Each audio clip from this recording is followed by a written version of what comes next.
आवश्यकता ठारू अधिक आराम एवं आवश्यकता ठारू अधिक भल पाइबा आपणको अलसुआ बनई दिए। नमस्कार बंधुगण, आपण मानंकु मोर एही चैनल को स्वागत। आज रही ज्योतिष कार्यक्रम तुला राशि पाई बहुत अधिक गुरुत्वपूर्ण अछि। आज आमे जानिबा तुला राशि 2025 सेप्टेम्बर मासटी किपरि रहिबा। तुला राशिर मासिक राशिफल उपरे आलोचना करिबा। तुला राशि व्यक्तिविशेषंकर सेप्टेम्बर मासटी किपरि रहिबा संपूर्ण भावरे आमे सही विषय रे आलोचना करिबा। सेमानकर स्वास्थ्य, शिक्षा, प्रेम संपर्क, वैवाहिक जीवन, भाग्य, क्यारियर एवं व्यापार वाणिज्य उपरे विस्तार भावरे आलोचना करिबा। नवग्रहंकर स्थिति मध्य देखिबा। नवग्रह के प्रकार फल देबारे सक्षम हेबे। शेषरे अशुभत्व प्रदान करुथिबा ग्रहमानक पाई किछि विशेष प्रतिकार मध्य जानिबा। सेथिपाई भिडियोटी को शेष पर्यंत देखंतु। चलंतु आरंभ करिबा एही कार्यक्रम, जहाँकि आपणकर जन्म राशि चंद्र राशि उपर आधारित। सेप्टेम्बर मास आरंभ रे तुला राशि रे नवग्रहंकर स्थिति विषय रे सर्वप्रथमे जानिबा। एहा पूर्वरु जदि आपणकर भी तुला राशि हुई थाए एवं आपण भी ईश्वर को सच्चा हृदय भक्ति करती, विश्वास करती, तेबे एही भिडियोटी को लाइक करी कमेंट बॉक्स रे जय जगन्नाथ, जय माँ लक्ष्मी अवश्य लिखि दियंतु। तो सर्वप्रथमे जानिबा एही सेप्टेम्बर मासरे तुला राशि रे नवग्रहंकर स्थिति किपरि रहिबा। जेबे सेप्टेम्बर मास आरंभ हेबा तो तुला राशि रे नवग्रहंकर स्थिति किछि एही प्रकार रहिबा जेमिति आपण स्क्रीन ने देखुछंती। बंधुगण, राशि चक्रर सप्तम राशि हेउछि तुला राशि एवं आपणक राशिर अधिपति हेउछंती शुक्र एवं शुक्र आपणकर दशम भाव क्यारियर भाव रे विराजमान अछंती। आपणकर पंचम भाव रे राहु विराजमान अछंती। षष्ठ रे शनि विराजमान अछंती। आपणकर नवम भाव रे देवगुरु बृहस्पति विराजमान अछंती। आपणकर एकादश भाव रे सूर्य, बुध एवं केतु विराजमान अछंती एवं आपणकर द्वादश भाव रे मंगल विराजमान अछंती। ध्यान देई सुनंतु। सबुठु प्रथमे जानिबा एही सेप्टेम्बर मासरे आपणकर स्वास्थ्य किपरि रहिबा। बंधुगण, प्रथम भाव होई थाए आपणकर स्वास्थ्यर भाव, आपणकर इम्यूनिटी सिस्टम रा भाव एवं प्रथम भावर अधिपति शुक्र आपणकर दशम भाव रे विराजमान अछंती। देखंतु एही मासरे शुक्रंकर स्थिति बहुत भल अछि। शुक्र आपणकर केंद्र रे दशम भाव रे विराजमान अछंती, राजयोग बनौछंती। किंतु शनि आपणकर षष्ठ रे थिबारु, राहु आपणकर पंचम रे थिबारु आपणकर पेट जनित किछि समस्या देखा देई पारे। काहेकि ना पंचम भाव आपणकर पेटर भाव होई थाए। तो आपण आपणकर खाद्यपेय उपरे टिके नियंत्रण रक्षा करंतु। आपण ठीक टाइम रे खाइबा खांतु, नहले किछि पेट जनित समस्या देखा देई पारे। गैस भली समस्या टिके देखा देई पारे। डरिबार कोनोसी आवश्यकता नाही। शुक्र आपणकर केंद्र रे थिबारु आपणकर इम्यूनिटी सिस्टम मजबूत रहिबा। जेते स्वास्थ्य समस्या आसिले मध्य ताहा दूर होई जिबा। एबे जानिबा आपणकर शिक्षा क्षेत्र किपरि रहिबा एही सेप्टेम्बर मास 2025 रे। बंधुगण, पंचम भाव होई थाए आपणकर शिक्षा क्षेत्रर भाव। जेमिति कि म आपणको कहिले पंचम भावर अधिपति शनिदेव आपणकर षष्ठ रे विराजमान अछंती। देखंतु पंचम भावर राहु बसिले आपणको भ्रमित करिथांती, कन्फ्यूजन आनी थांती। आपण पाठपढ़ारे कौन करिवे कौन न करिवे आपण निजे भी जानि परिबे नाही। बुध आपणकर पंचम भाव को दृष्टि देउथिबारु एवं गुरु मध्य पंचम भाव को दृष्टि देउथिबारु आपणकर शिक्षा क्षेत्र तो भल रहिबा। आपणक भितरे ज्ञान तो रहिबा, बुद्धि मध्य बढ़िबा। किंतु आपण जदि उच्च शिक्षा करबा को चाहुचंती, कोनोसी फॉर्म फिलअप करबा को चाहुचंती, ताहले करि परिबे, कोनोसी असुविधा नाही। एही सेप्टेम्बर मासरे जदि आपणकर किछि एग्जाम अछि तेबे सेथिरे आपण निश्चिंत भावरे उत्तीर्ण करिवे। काहेकि ना बुध एवं गुरुंकर दृष्टि पंचम भाव उपर को रहुअछि। किंतु जेते भल हेले मध्य आपणक भितरे टिके कन्फ्यूजन देखा देई पारे। पाठपढ़ारे किछि ना किछि समस्या उपजि पारे। यह केवल एही सेप्टेम्बर मास पाई नुहे, बरम दीर्घ 1 वर्ष जाए एभली परिस्थिति उपजि पारे जो पर्यंत राहु आपणकर पंचम रे अछंती। एथिपाई आपण उपाय अवश्य करंतु। उपाय आमे वीडियो शेष रे जानिबा। एबे जानिबा आपणकर प्रेम जीवन किपर रहिबा एही सेप्टेम्बर मास 2025 रे।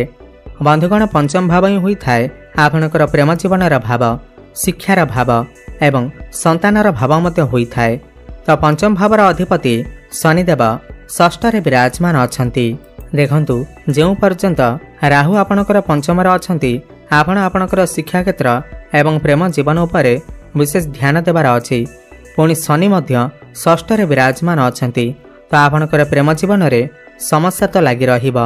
आपणकर जे भी पार्टनर अछंती ताको भितरे कन्फ्यूजन देखा देई पारे। आपण ताको ऊपर डाउट करि पारंती। से जहा कहिबे ताहा कामर करिके न देखै पारंती। एमिति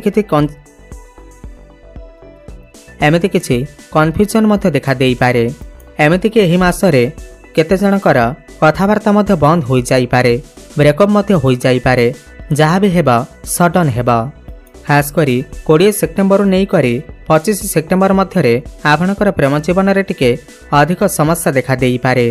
किंतु शुक्र आपणकर केंद्र रे थिबारु आपणकर प्रेम जीवन रे जहा भी समस्या आसीबा ताहा धीरे धीरे दूर हेबाकु लागिबा। आपणकु टिके एडजस्ट करिबाकु पड़िबा। एबे जानिबा आपणकर वैवाहिक जीवन किपर रहिबा एही सेप्टेम्बर मास 2025 रे। बंधुगण सप्तम भाव होई थाए आपणकर वैवाहिक जीवनर भाव एवं सप्तम भावर अधिपति हेउछंती मंगल एवं मंगल आपणकर द्वादश भाव रे विराजमान अछंती। किंतु 14 सेप्टेम्बर को मंगल आपणकर लग्न को तुला राशि को प्रवेश करिवे।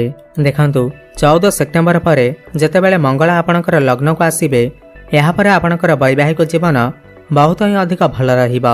आपण दुई जण मिसी किछि फैमिली प्लानिंग करि पारंती, बड़ डिसीजन नहीं पारंती किमा कोनोसी स्थान को बुलिबा को जाई पारंती। भ्रमण सुख आपण को प्राप्ति हेबा।